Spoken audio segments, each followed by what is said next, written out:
Kamario Taylor was down in Thibodaux, Louisiana, at Nicholls State for the Manning Passing Academy, the 30th edition of the Manning Passing Academy down Louisiana. And the nation is starting to see what Mississippi State fans have seen coming out of this weekend. You're getting a lot of quotes from national writers or guys just don't cover Mississippi State speaking very highly.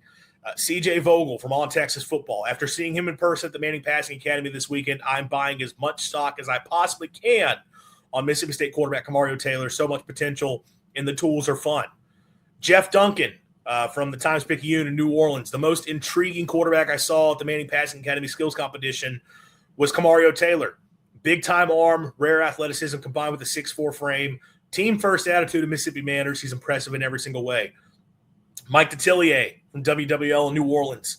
One of the young guys that has really stood out at the Manning Passing Academy has been strong-armed Hail State quarterback Kamario Taylor.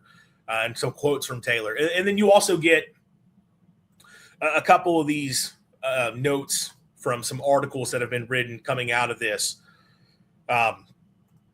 Wilson Alexander, who shared, make sure that's, there we go.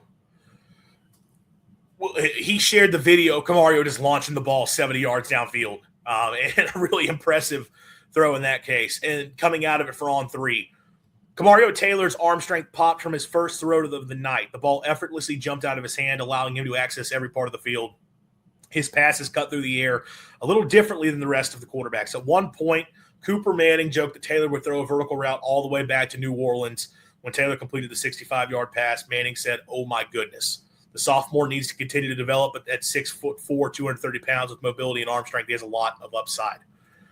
Then we also got Cooper Patanga from CBS Sports 247, who does a really good job when it comes to player evaluations.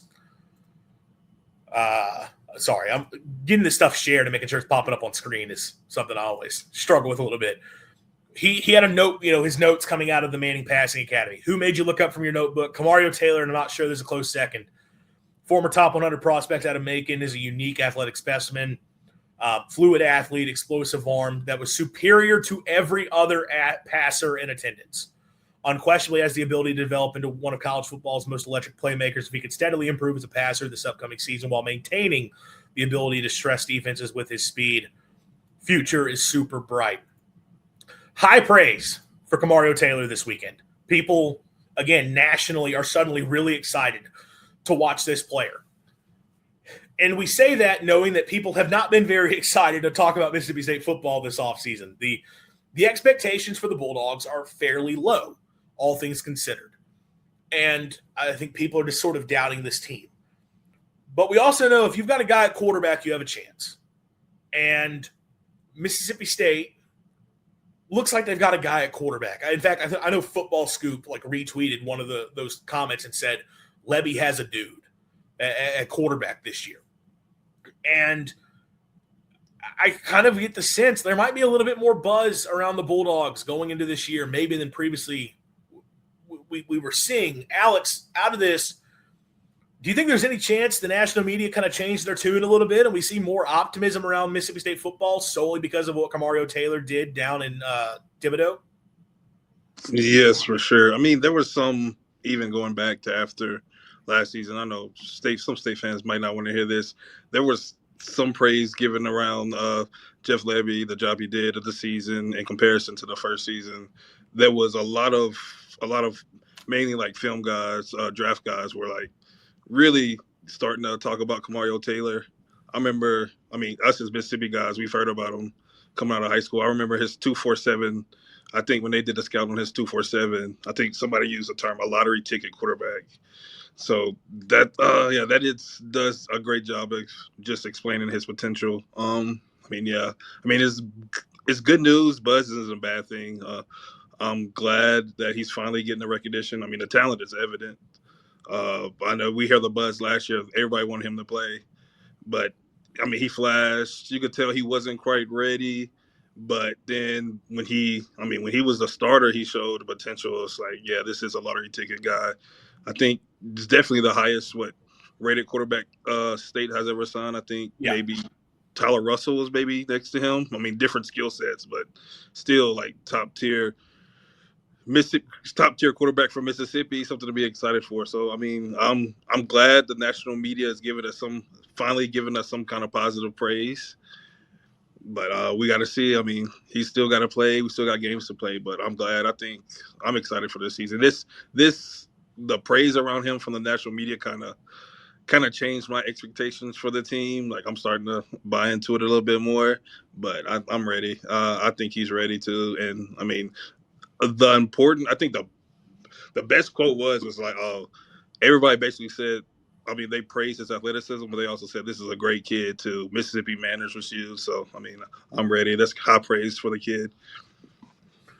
The leadership stuff absolutely stands out, that the team has rallied around him. I just watched Cover 3 podcast, their summer school series, and I know David Murray from Gene's Page went on there and kind of talked about the team has really already just said, like, this is the guy. This is our leader. This is who we're following into battle. And as a true sophomore, you love to see that. These guys recognize they got something, and he represents Mississippi State as good as you could possibly ask for, on top of having this incredibly high ceiling. And I think you're going to see a little bit more of an optimistic outlook out of this. And look, is everybody going crazy over the Manning Passing Academy? Maybe. Now, John Mateer is ripped and has changed his throwing motion, so everything's going to be different there. We'll see. Arch Manning overthrew an out route, so Arch Manning is a bust again.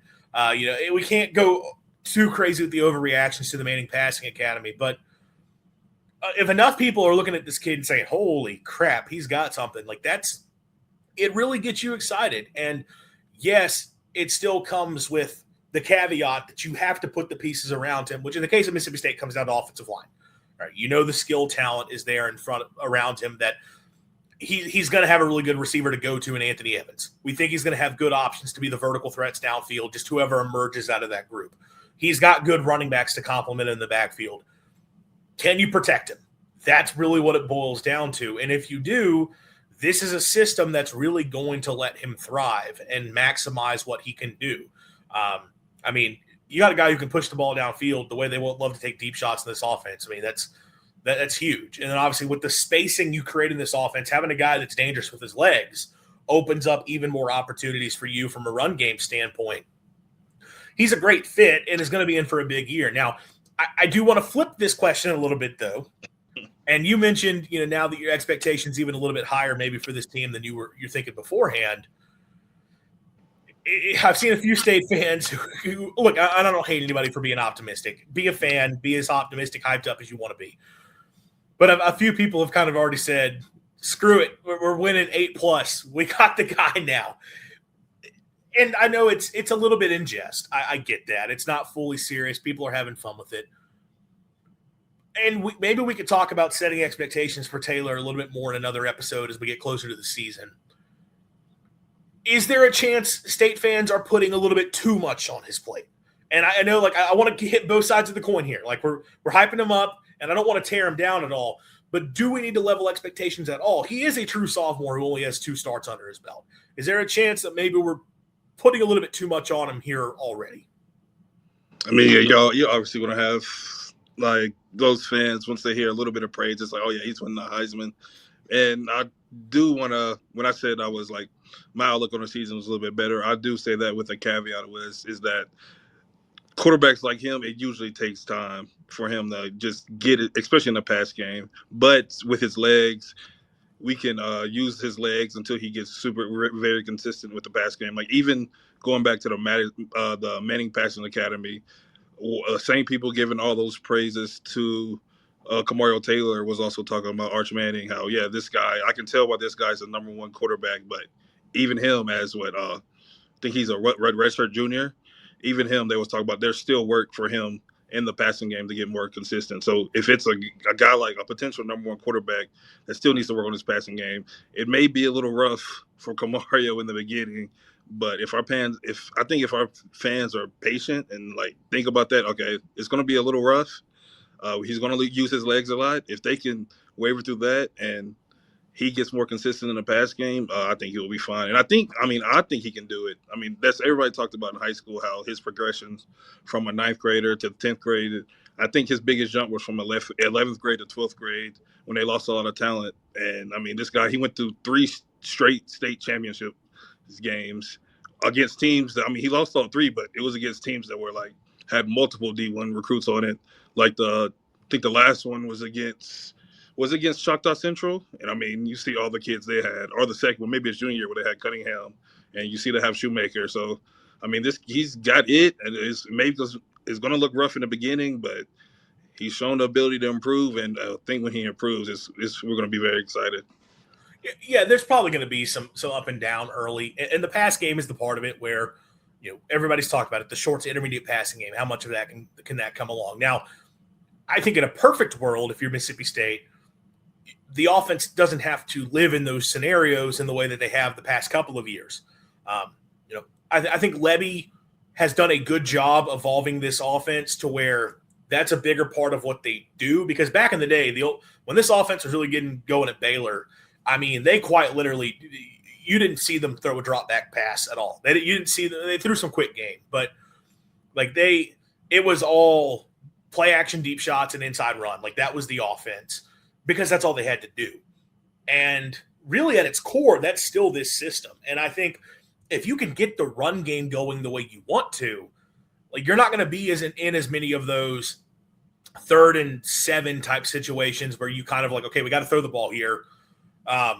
And lean on that more, which I'll be honest, if you get the run game really going, you go to 3rd and 7, we'll run it twice. Why not? Like we'll pick up 4 yards and we'll pick up 4 yards again. But, that's ideally you get the offense to a point where you're not having to put him in as many of those scenarios. But I know this point got brought up a lot last year. I think for both Brian Haydad and Robbie Falk talked about it a lot on Thunder and Lightning, that some of those, short passes that you would see Kamario just have some bad misses on.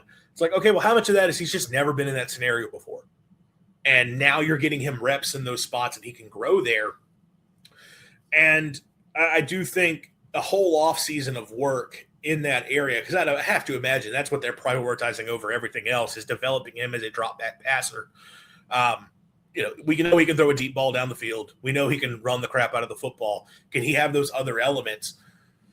Even if he doesn't, I think he's going to have a big year, just because of how he fits within this system. But if he adds those other pieces and elements into what he can do, it's definitely a big step. There will probably be some up and down. There's probably going to be some games where, we talk about pressure. There were some sacks he took last year. We're trying to scramble around, make something happen, and just took a sack. And look, that's another part of it as well. And I hope this doesn't happen. I hope he doesn't get put into a scenario where he feels like he has to do it all for the team, where he has to be Superman and put the team on the back. That's where you have to do a better job of supporting him, because I think I'm going to continue to compare to Lenore Sellers, because it's been such a – we've seen the situation with Sellers, and I'm a little bit fearful that you get a similar situation to Mississippi State, where Sellers, I think sometimes the mistakes that you see from Lenore Sellers is fully a product of him. Like, if I don't make this happen, there's no one else on this team that can make this happen. And I don't want that to be the case for Kamario Taylor, but I do trust Lebby a lot more than any of the OCs that Lenoris has dealt with. And I certainly like this overall skill talent more than what Lenoris has had. If State doesn't put it all on his shoulders and can give him a little bit of support, I think that's going to go a long way towards him really delivering on the type of year fans are expecting. Yeah, I agree. I mean, and even then, there's still going to be some games where it's like he might have to like be Superman. I mean, if State fans want the record that they want, but probably, but again, I mean, I think especially with the running game, I'm excited about our running backs. I think even if the line's at a little bit below average in run blocking, the gravity with Kamario is going to help them out a lot. So, running game, I'm excited about the receivers. We're just asking the line to just be not just average, league average, and I think he'll have a pretty great year.